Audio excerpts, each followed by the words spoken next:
Well, I felt like we all knew that this was coming, especially with the episode being titled Touched by an Angel, but I didn't expect it to hit as hard as what it did and for it to unfold in the way that it did as well.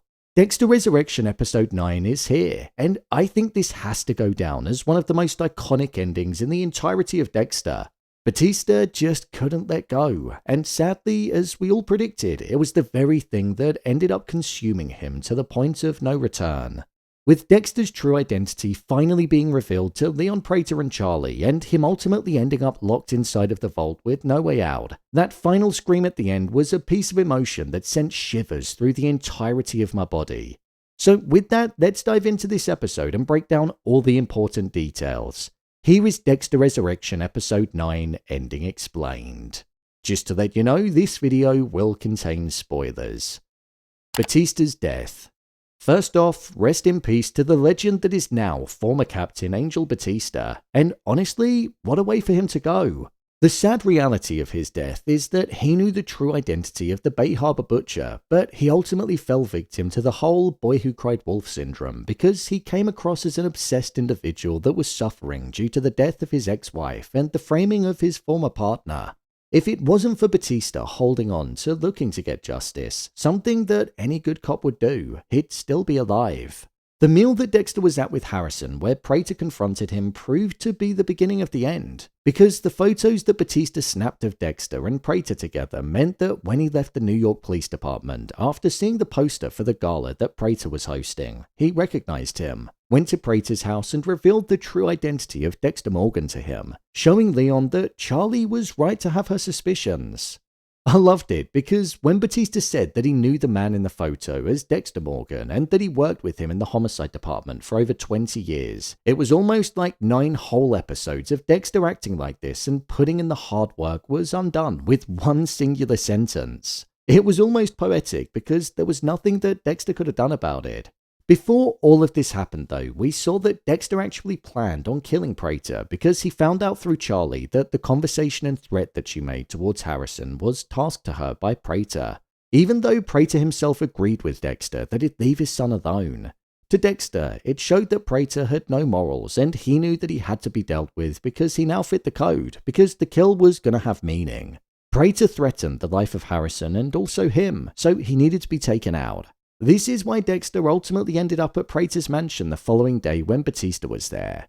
Batista was trying to warn Prater, when in reality, Batista was the one that ended up needing saving.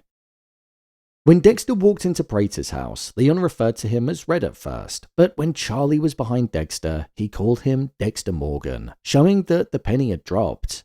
It was a moment that actually made my stomach drop, and I loved it because all of that work had been undone. Dexter wasn't going to be getting the kill on Prater like he thought he would. Instead, Batista was lying on the table, and with Prater knowing that Dexter was the Bay Harbour Butcher, and him remembering the interest that Dexter had with the blood samples when he first went into the vault, Prater was offering the kill of Batista up as the price for a way of them working together. Leon would essentially be a benefactor for Dexter and lure serial killers to the retreats at the mansion, and in return, Dexter would kill them and Prater would get satisfaction out of just watching. There was a moment where I thought Dexter was going to be the person that killed Batista because he wasn't dropping his interest in him, and that would have been Dexter's way to get him off his back. But instead, he slashed the restraints, thinking that they'd both be able to work as partners in taking down Prater, but that was definitely wishful thinking. Batista basically got it from the horse's mouth, hearing that Dexter was the Bay Harbour Butcher, which is why he leapt up in a rage after being freed. But when Batista was on the cusp of killing Dexter, Prater fired rounds into him, which stopped the attack. But most importantly, this also marked Leon Prater as a killer, crossing into new territory for him. Both Dexter and Batista were locked in the vault, but what got me the most was Dexter's scream at the end. Dexter never likes killing innocent people. It's part of the code after all. Obviously, he didn't kill him, but he was responsible for it. Batista actually told Dexter how him dying was all his fault, and even though Dexter admitted that he also didn't kill Maria and Dokes, Batista didn't want to hear any of it, leaving his dying words to Dexter to be F you.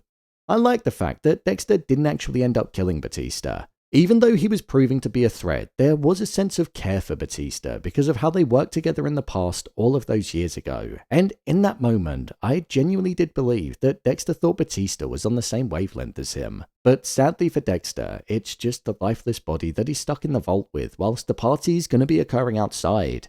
Dexter's definitely going to be carrying some guilt round on his shoulders for sure.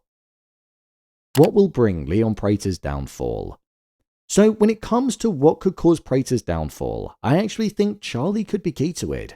Within this episode, we saw that she was essentially a victim of Prater's ability to be able to exploit somebody's weaknesses, and her mother being sick was hers. He'd given her specialists that had kept her mother alive for 8 years, years which she never thought she'd have. However, we know that she was once considered a hero and was even awarded medals whilst being a part of the Special Forces. So I think that hero that she's known as could end up rising to the surface again because that's what's ultimately within her core. The passion, hatred and emotion that she has towards the serial killers came out when she was speaking with Dexter, and she said that she only carried out orders if they were tasked by Prater. I do actually wonder if with the gala going on and the positive public reception that he's going to be getting, if she'll end up turning on him when the moment arrives. I would like to think that that's going to be the case, but her mother's life could end up being the thing that keeps her on his side. Unless by a random chance she ends up dying, and then Prater wouldn't have a hold on her, and she'd be able to actually lean into her moral beliefs. I actually think that Harrison could well end up being the person that might bring about Prater's downfall too. There's been such a heavy focus on father and son relationships in this season of the show, and how much Dexter wanted his son to be different from him and to steer clear from that dark side of life that he got roped into. But with us hearing about how there was a serving job going on at Prater's Gala, Harrison might end up needing to be the person that saves Dexter, and he could be driven to the point of killing.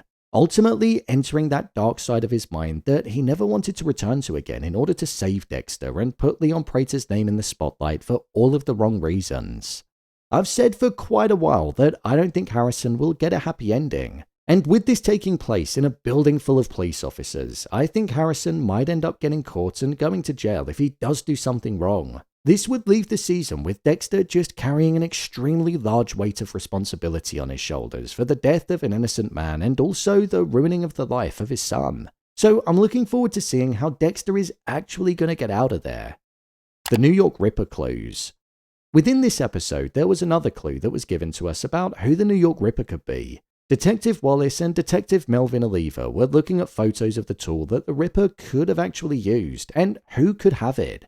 This was a tool that was used by the likes of public workers, those that work in the Department of Building, Construction, Sanitation, and the Housing Authority. There was a heavy focus on housing in this scene, and in the recap of the season before this episode aired, there was a focus that was put on Vinny. So it makes me wonder if all of those theories about it potentially being him could be the case. It's loose for now because he's one of the main connections there, so it's something that I'm keeping my eye on.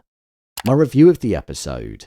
As per usual, this show never fails to disappoint when I watch the episode. It's a show that I actively avoid spoilers for because it's all based around deaths, reveals, and answers to the questions that we all have. So I'm always cautious in those few minutes before putting it on so that I don't see anything that could spoil it. When it came to the story in this episode, I absolutely loved the fact that all of the hard work that Dexter did throughout the season was undone in a singular line of dialogue. The boom sound effect when the penny dropped as well was something that made the moment even more dramatic.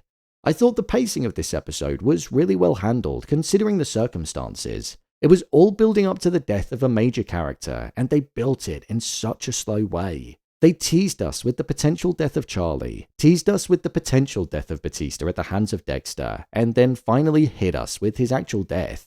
So the show played with our emotions like it was a toy, and it literally had my head spinning. The cold, sinister, and emotionless nature to Dexter in this episode was something that I thought was almost like a different side to him, but I thought it was so interesting to see.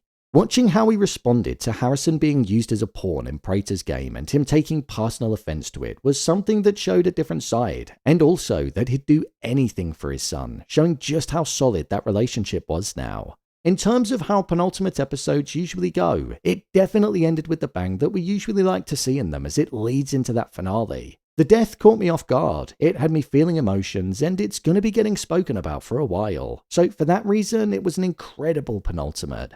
With only one episode to go, the questions are truly up in the air. Will Dexter get caught? Will Prater get caught? Will he die? Will Harrison get found out for being the killer of Ryan? And will the New York Ripper finally be revealed?